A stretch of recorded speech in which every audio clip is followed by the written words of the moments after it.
So I'm going to share with you something that's had a big impact on my life. And it's enabled me to really live my best life and to strive for that best life. The purpose of life is very simple because it's simply making decisions and having experiences. And that's why we're here. We're here just to have experiences. Sometimes we make good decisions and we have good experiences. And sometimes we make bad decisions and we have bad experiences. But what I've discovered is there's a way to be able to create more good experiences, not just good experiences, but the best experiences, so you can live your best life. And it's in practicing making good decisions, making the right decisions. And when I started doing that, when I started practicing making the right decisions for me, in my life, in my personal life, in my health, in the food that I eat, in the things that I allow into my mind, when I started doing that, I started to be able to build the momentum to live my best life.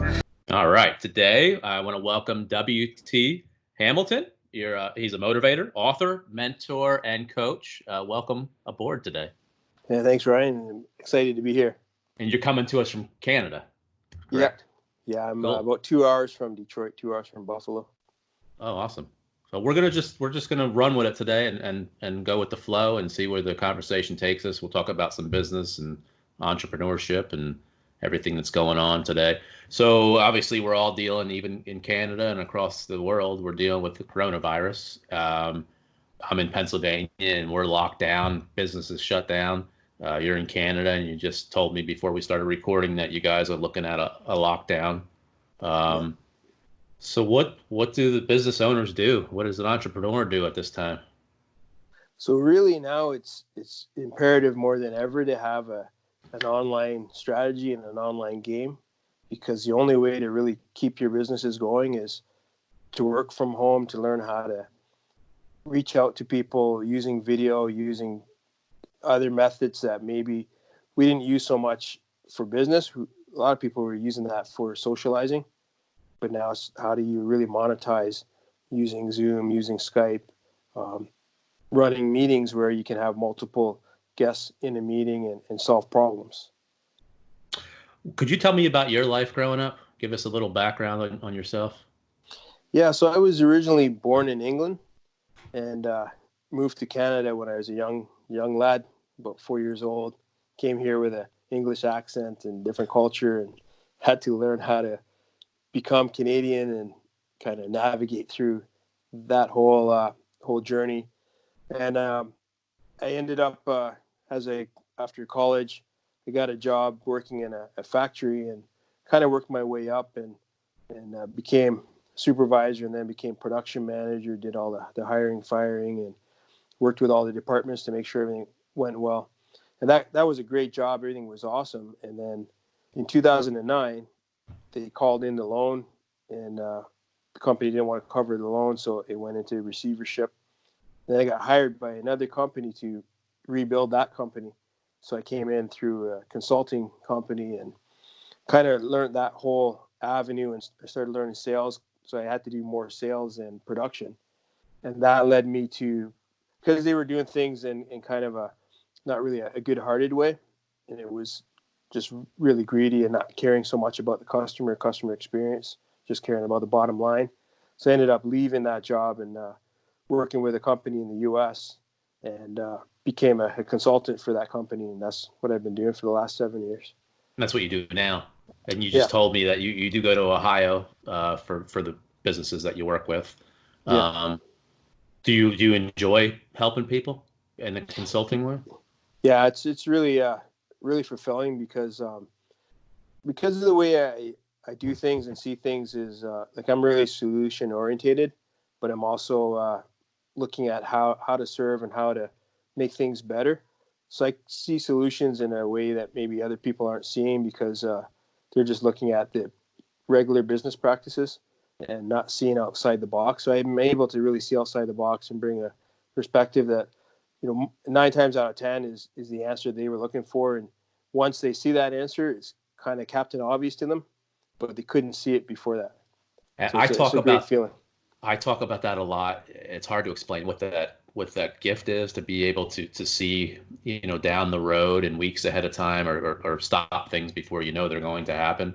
Yeah. And it's something I see in a lot of entrepreneurs, that they're not stuck in the day-to-day operations of a company. They're off in weeks, months, sometimes years ahead. And Mhm.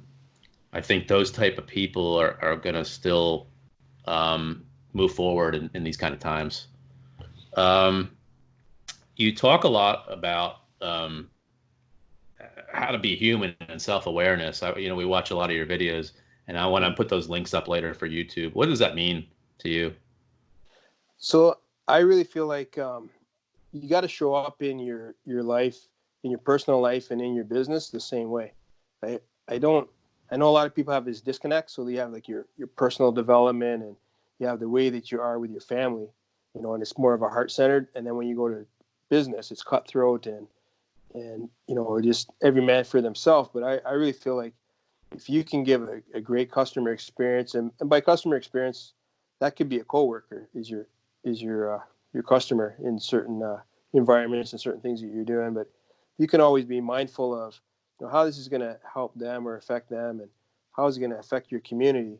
I think you can build a stronger business that is more respected, and you get more out of it than just a transaction of service for money or product Hmm. for money.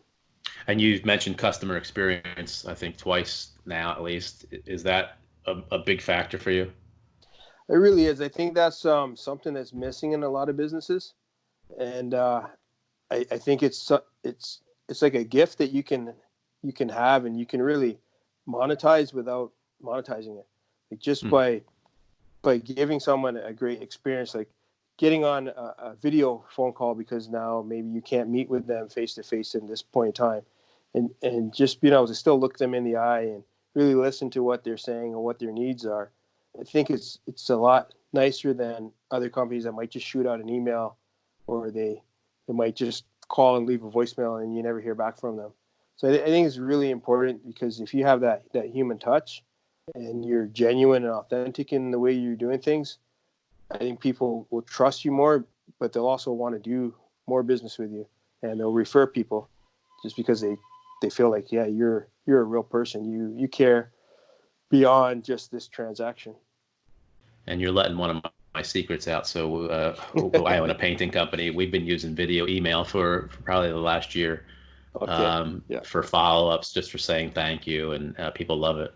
I've never heard Yeah. anybody say that's dumb. I don't like that. It's usually Yeah. the reverse. Yeah. So we're all frustrated now. Every business owner is frustrated. Employees are frustrated and worried. Is there a way to take that frustration and maybe use it for something positive? Yeah. So the frustration is really, okay, these are the limits that I have, right? But the limits are really just challenges. They're challenges to tell you that, okay, now you got to find different ways to be able to do business as usual. So your business as usual is becoming business as unusual. But by using that as fuel, as a challenge, it's like, say if you want to go to the Super Bowl, you got to play the season first, and then you got to be in the playoffs. So now this is like you're in the playoffs.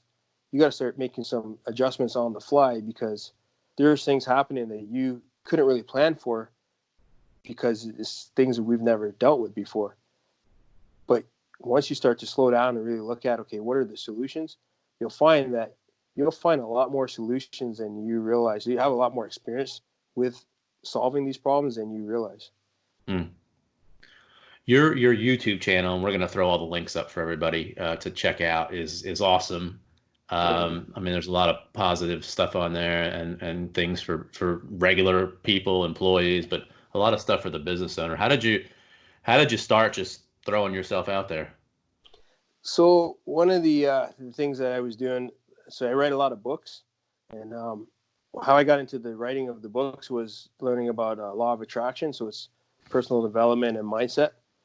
And because I do a lot of consulting and I work with entrepreneurs, a lot of people were asking me about you know books and business advice, and I didn't have any, so I started creating one chapter books, and then I realized, okay, if I have these books, people still aren't going to connect with me unless I can get in front of them. So one of the ways for me to get in front of them was to do videos, because I find like video is a strong way of really making that connection. And it feels like you're talking directly to the person, even though you're really just talking to a camera, especially when you're making YouTube videos, right? But Mm-hmm. it was a way for me to really share what I know, because the other part of it is I feel like a lot of people, they're not just going to go and buy your book just because you say, hey, I got a great book, I got some great reviews, you should read this book. So they want to test, test or have a sample. So basically, like when you go into Costco, they're always giving you samples of food to try out first. So I feel like the videos are the same way.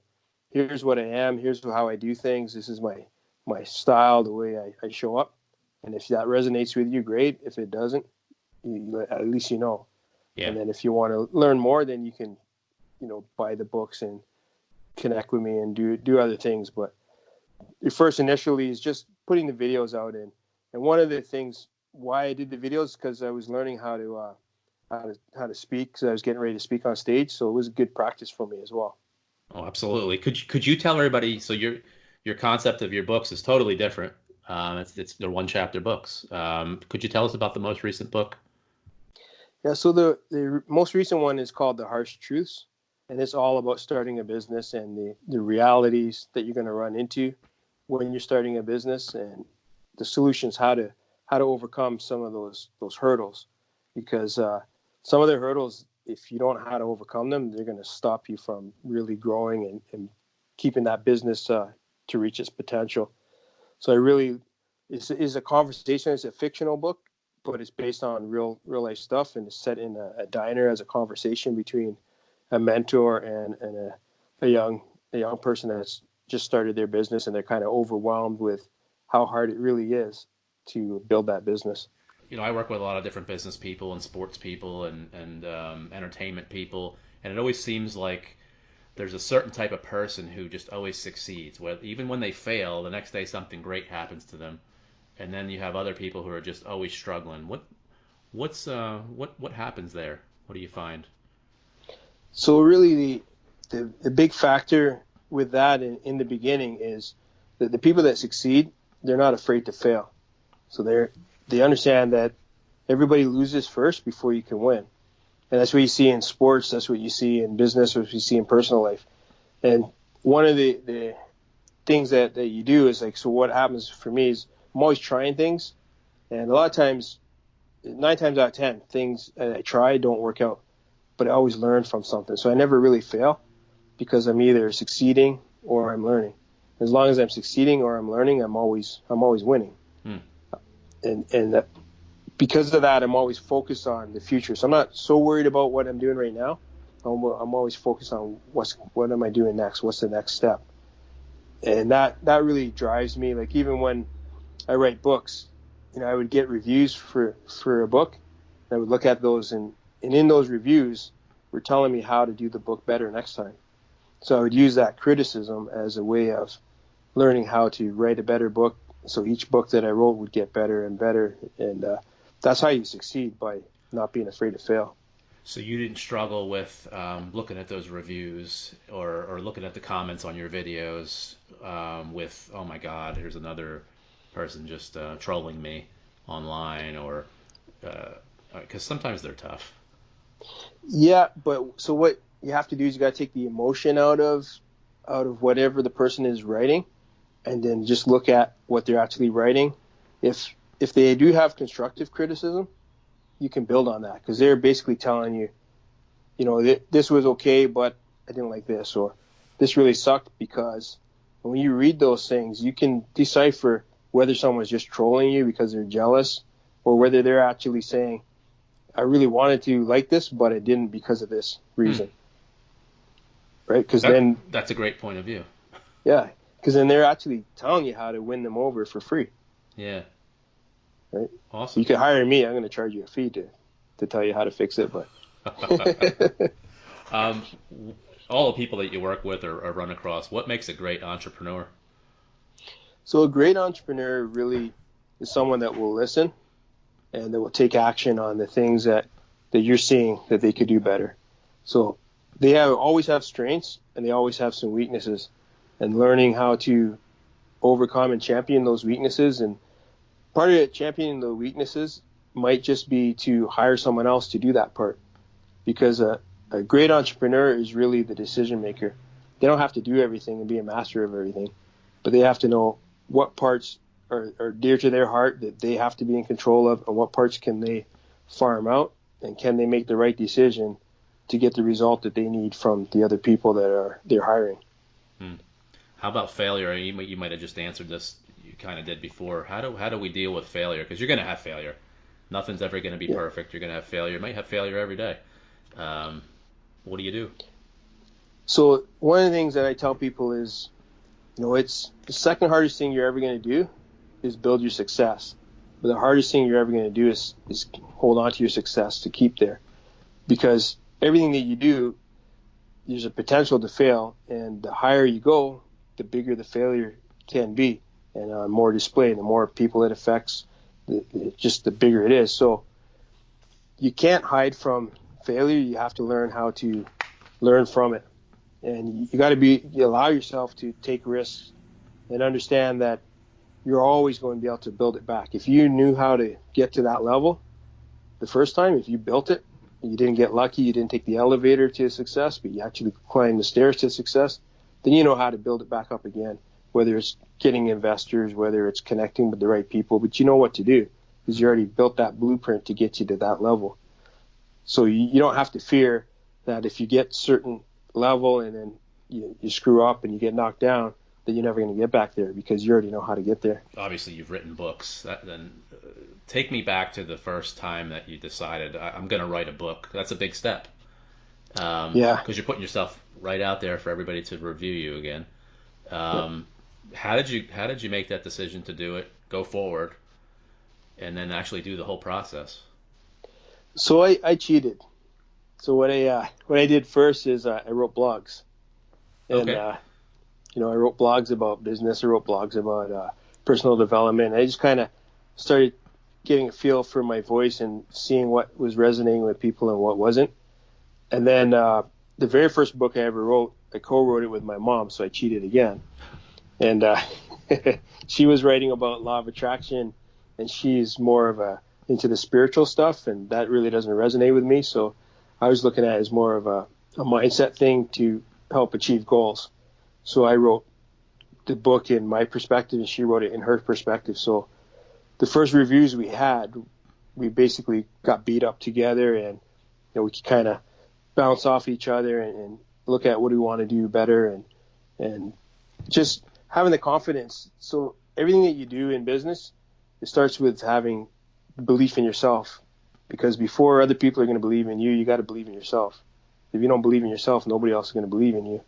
So it's that is something you have to find a way to build that up. I find that the best way is to do things, get experience, get the feedback, and then learn how to take the emotion out of the feedback and just listen to the constructive criticism. I That's a think for me that was very key for me building success. well, that's a great tip. One that I could take to myself. Take the emotion out. Because the Mm-hmm. first thing you see is you see a bad comment, and it automatically just, for me, just makes you angry or upset that you did something wrong, and maybe you really didn't. I really find that it really helps you to do better next time if you can look at just the criticism as a constructive criticism. And then the ones that people are just trying to rally you up, just ignore those, because what I tell people is what happens is that person can get you all fired up, and then you're pissed off.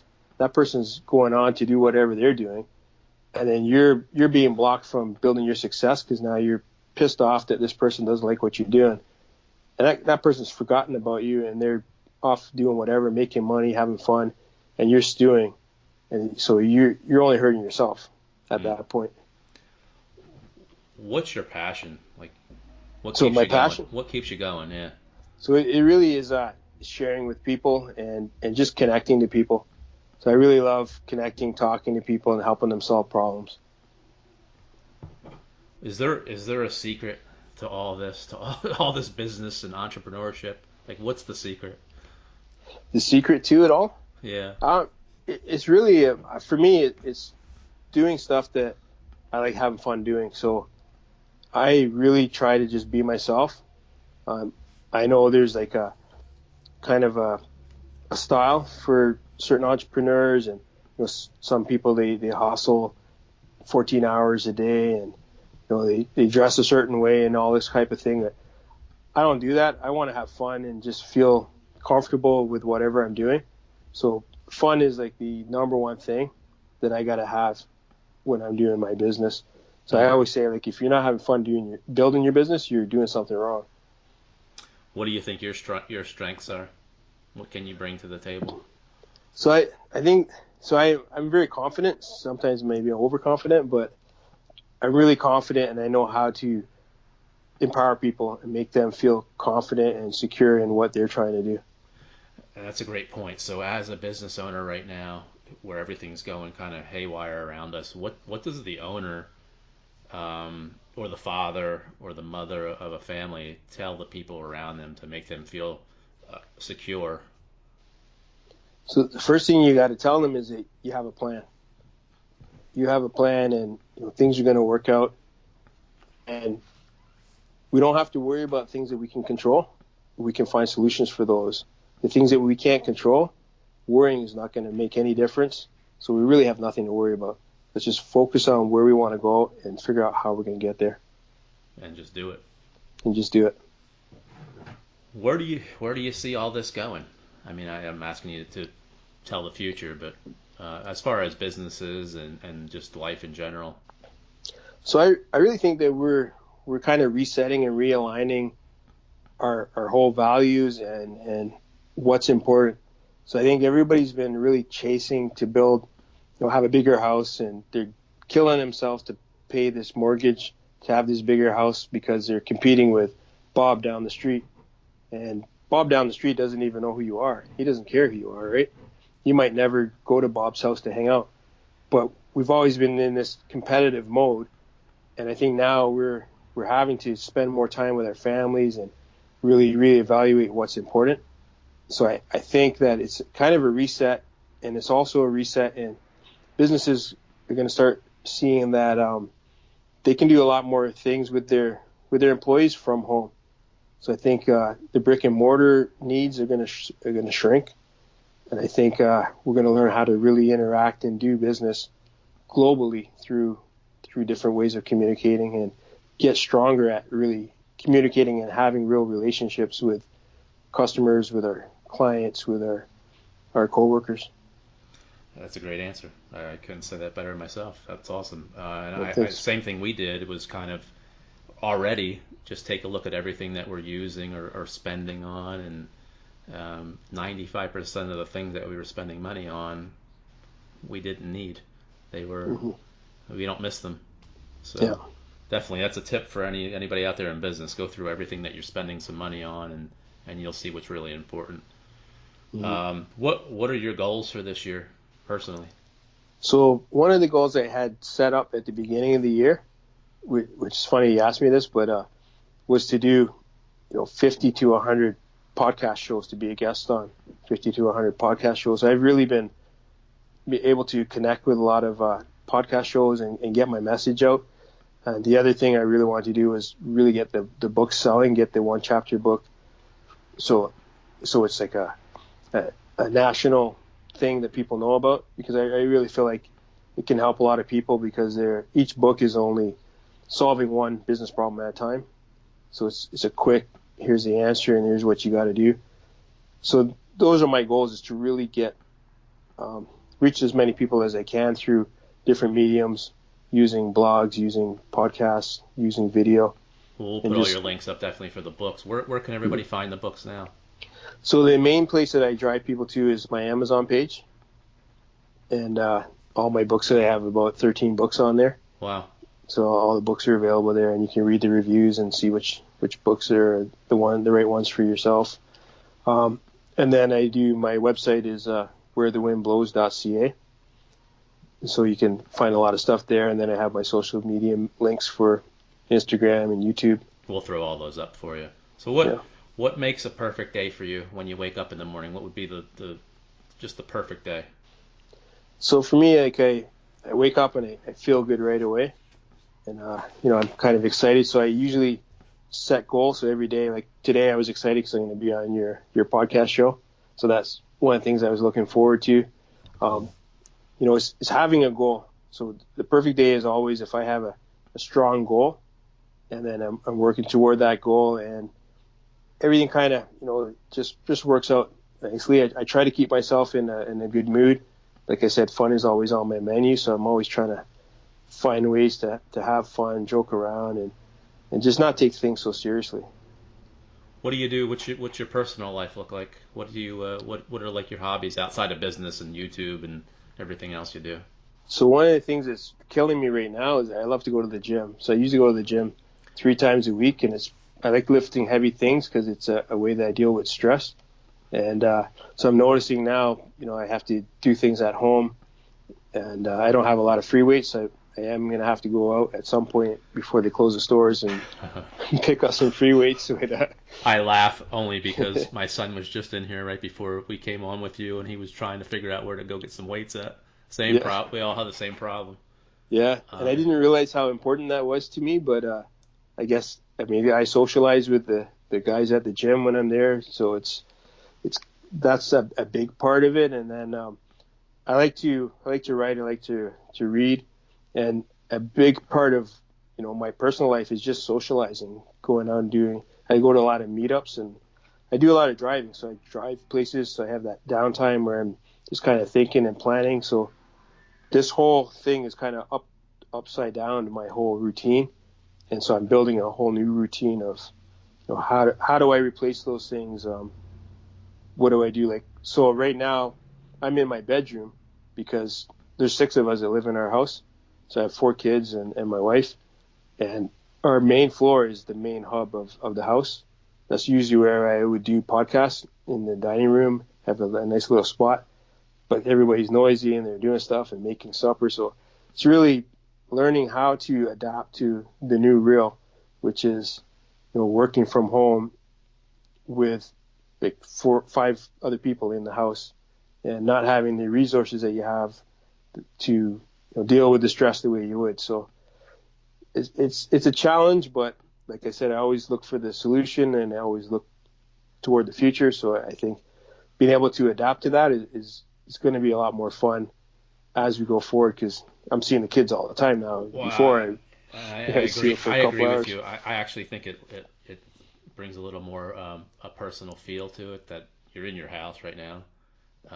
It's not you're not at a studio. You don't have all these professional lights around you, and the kids are there, and everybody can share in that, and I'm sure they know what you do is important to you, and they respect that. So I like it. I think that we're going to come out of this on the other end better off for Mm-hmm. many of the reasons that you said. Yeah, yeah, and I think everybody's going to be able to connect in a more authentic way, just because we all went through this together at the same time. No matter what your social status is, no matter what your income is, we're all actually adapting to this new way of life at the same time. So it kind of galvanizes everybody. Absolutely. So, is there anything else that you want to talk about? You want to promote? Other than I'm going to put your links up. Definitely, guys, go check out your YouTube page. It's pretty awesome. I like to watch them as I'm just sitting around. Um, we'll give the links to your books because we want everybody to hop on that. But what about you? Yeah, I mean the only thing I think really now, podcasts are very important for people to get motivated and inspired and to find solutions. So I would recommend that people start finding some of their favorite podcasts and listen to them every week. And also, if you're feeling kind of disconnected, start an online meetup, because I think that's going to be very important for people to have meetups to go to. Like I'm doing one tonight that I'm a part of, but I think it's very important that get some interactive meetups that you can do at least once or twice a week, and connect with people so that you don't feel like you're alone. We're all going through this. Whatever it is that you do for a living, whatever your interests are, you're going to be able to find a group of people that are in that field, and you can bounce off ideas and just relax and have fun with as well. Awesome. Yeah. Well, I appreciate it, WT. I mean, this was awesome. It was great talking to you, and I want to get everybody over to you to check out everything you have that you're giving to people and helping out. Yeah, well, I thank you for doing this and running the podcast, because I really think that's a huge service that you're doing for people, for them to be able to, one, get information, but also have a person like you that's real and authentic that they can connect to and learn from. I appreciate it. And selfishly, I get to talk to interesting people all day. So Yeah. it's a cool thing. Thank you. I Yeah. appreciate it. I'll Yeah. talk to Thanks, you Ryan. soon. Thank you.